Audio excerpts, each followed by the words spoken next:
There are people in the higher echelons of Bolsonaro's government that say that fascism and Nazism were left-wing political movements. What theoretical basis do they use to say this? Well, some incredibly crazy ones. One of them is that, supposedly, what defines left-wing is the perversion of something good. For example, they say that nationalism is something good, but it was perverted by Nazism. Therefore, Nazism is left-wing. It's come to the point that I heard friends who follow the ex-astrologer, geocentrist, and flat earther Olavo de Carvalho, Bolsonaro's ideological guru, saying that the first leftists were Adam and Eve. I am not kidding. In the last few years, many right-wingers, be them neoliberal, anarcho-capitalists, conservative, etc., started saying that both Italian fascism and German Nazism were left-wing ideologies because, according to them, both were collectivists, authoritarian, socialists, anti-capitalists, anti-religious, and anti-conservative. In this essay, I will deal with each one of these points in order to show they are all wrong. But before doing that, I need to make something very clear. Having one or another similar characteristic between two political regimes does not make them equal one another, just as similar characteristics between two different individuals don't make them the same person. Besides that, it's worth noticing that the concept of left and right we have today is derived from the position of the members in the National Assembly during the French Revolution at the end of the 18th century. Therefore, we commit anachronism when we say things like Spartacus was a leftist because he led a slave revolt, while Crassus was a right-winger because he led the Roman legions that suppressed the revolt, or Adam and Eve were the first leftists. The latter affirmation, besides being anachronistic, also shows magical thinking. Continuing. Let's first discuss the accusation of collectivism. If we define collectivism as a political regime where the state is organized in such a way as to take into account the interests of the collective before the interests of the individuals, then fascism and Nazism were not collectivists.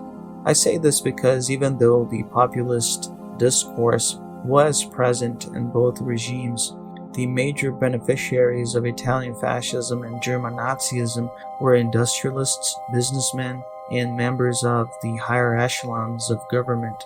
Now, if we define collectivism as a political regime in which decisions are taken in a collective and egalitarian manner, fascism and Nazism were certainly not collectivist regimes, for obvious reasons.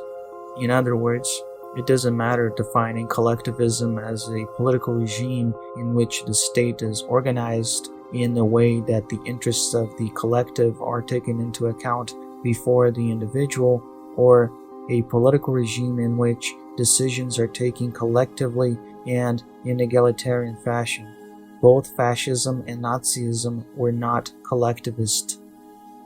It's worth remembering that authoritarianism by itself doesn't make a political regime right or left. Can someone come up and say that 21st century Saudi Arabia is a left-wing regime because it is authoritarian? Of course not. Saudi Arabia is a theocratic, absolute monarchy guided by extreme religious conservatism. In a similar fashion, no serious person will claim that Stalin's regime was right-wing because he was authoritarian. Saying a political regime was or is authoritarian doesn't define jack. We can't just pick up a bunch of negative characteristics and make them equal something. That is why when someone claims that fascism and Nazism were left-wing ideologies, he sounds like a complete idiot. It's ridiculous. The sad part is that we see people with college degrees falling for this narrative.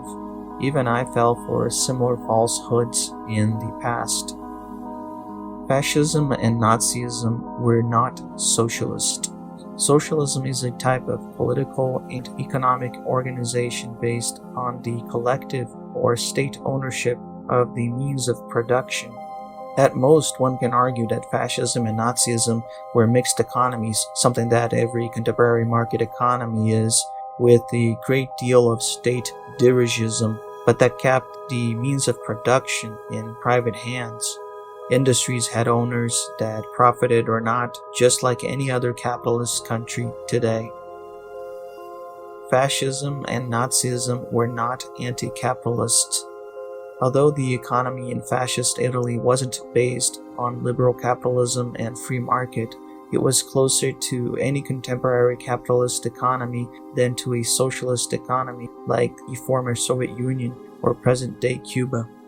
Italian fascists implemented rules that private businesses had to follow, including labor laws, but private property of the means of production wasn't abolished or socialized. One of the most memorable characteristics of fascism as a third way between liberal capitalism and Marxist socialism was the rejection of class struggle in favor of a violent, hierarchical society centered around the fascist state. The working class had to submit to a much tighter state control than the business class. The fascists criminalized labor strikes and protests, besides nationalizing all unions in order to control workers. The Nazis also did not abolish the private means of production in Germany. The simple fact that there was a higher degree of dirigism in Italy and Germany didn't make those countries anti-capitalists. If that were the case, all nations throughout history would have to be classified as anti-capitalists, even today. Besides the minorities persecuted by those regimes, those that had ways could start businesses and profit from them. Even Hitler insisted in the sacredness of the private property of the means of production, affirming on several occasions that Marxists and socialists, other than his National Socialists, were wrong when they defended the socialization of property. The anti-capitalist speech that existed in Italy and Germany had one target, and that was the international financial capitalist system, not industrial capitalism. In the case of the German propaganda, the international financial elite was associated with Jews, which helped the spread of anti-Semitism and hatred. Fascism and Nazism were not anti-religious movements. Yes, there were those inside Nazism that wanted to modify the Christian religion by taking out the so-called Jewish elements. Although this grotesque attitude was espoused by some, we can't consider it anti-religious, but an attempt to control religion. Not surprisingly, people who defended these policies weren't successful inside the Nazi regime. For the most part, German Protestants and Catholics didn't suffer under the Nazi regime because of their faith, to the point that many of those who were persecuted by the Nazis disguised themselves as Christians so they wouldn't be killed. The persecution of Jews didn't have a religious basis, but an ethnic and racial one. Italian fascists, in their turn, were ahead of the government when the Lateran Treaty was signed, which gave the Vatican autonomy to act as an independent state. The Vatican was even financially compensated by the fascists for having lost the Papal States in Italy. Fascism and Nazism were not anti-conservative. After the fascists exercised a tremendous pressure, Mussolini became the prime minister, chosen by the King of Italy. The fascist state kept the monarchy and Italian institutions intact. Catholicism, the religion espoused by most Italians, was recognized in 1929 as the official religion of the Italian state. The need for civil marriages was overturned. Only the religious Catholic ceremony became necessary. In other words, the fascists had an enormous respect for the traditional Italian institutions. No political, economic, or social innovation proposed by the fascists had the traditional institutions as a target. In its turn, the Nazi Party had what was considered a left wing. This wing was also nationalistic, racist, and anti-Semitic. The only major difference was that this wing thought that Hitler's rise to power would be incomplete without the removal of the financial elites and the implementation of a regime that benefited the German working class. Needless to say, the so-called left wing of the Nazi Party was purged on the infamous Night of the Long Knives in 1934. During this event, many members who Hitler didn't like were arrested and killed. After that night, the regime established itself with the vast support of the German economic elite. And that's it. There are also those who prefer to say that there's only a continuum that goes from societies with less state presence and societies with more state presence, ignoring all other characteristics. To them, societies with more state presence are always classified as socialist or collectivist, that is, left-wing, while those that have less state presence are classified as classical liberal, libertarian, in other words, right-wing. That is why some neoliberals put fascism, Nazism, social democracy, socialism, and communism in the same bag. Collectivism would be the left wing by definition. All of these regimes would be collectivists and state worshippers, while small state regimes would promote individual freedom and prosperity. Anyone that repeats this kind of nonsense commits the grave mistake of only using the size of the state as a parameter. This mistake happens because they start from a failed theoretical presupposition, which states that it is possible to separate economic power from political power in the history of the world. But the separation is impossible. They are always together.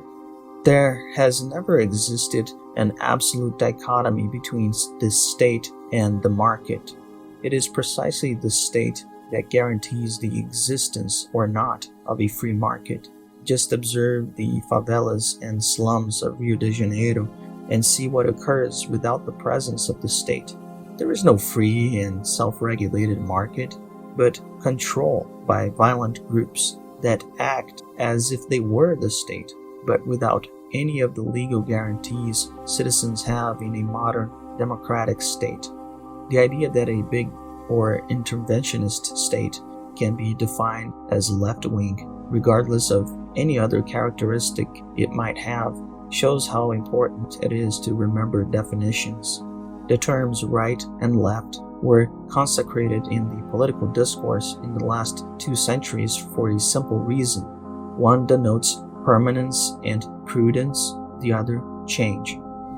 During the French Revolution, the historical event that originated the political terms right and left, the right of the National Assembly was composed of people who defended the maintenance of certain privileges that were still around even after the fall of the old regime, while the left wanted the abolition of those remaining privileges. And both didn't mind using the power of the state to conquer their objectives. Another way to put it is this: right and left never had anything to do with the size of the state, but with political objectives. That doesn't mean that since then the right started to defend less state intervention while the left defended more. This is false. If we take the French Revolution as our starting point, the right was conservative and defended the maintenance of privileges via the power of the state, while the left wanted to abolish those privileges, also using the power of the state. Therefore, the size of the state, or how much it intervenes, has nothing to do with being left or right. It never had. In conclusion, if anyone wants to know if fascism and Nazism were left-wing movements, all they need to do is to study the relationship those movements had with the left at the time.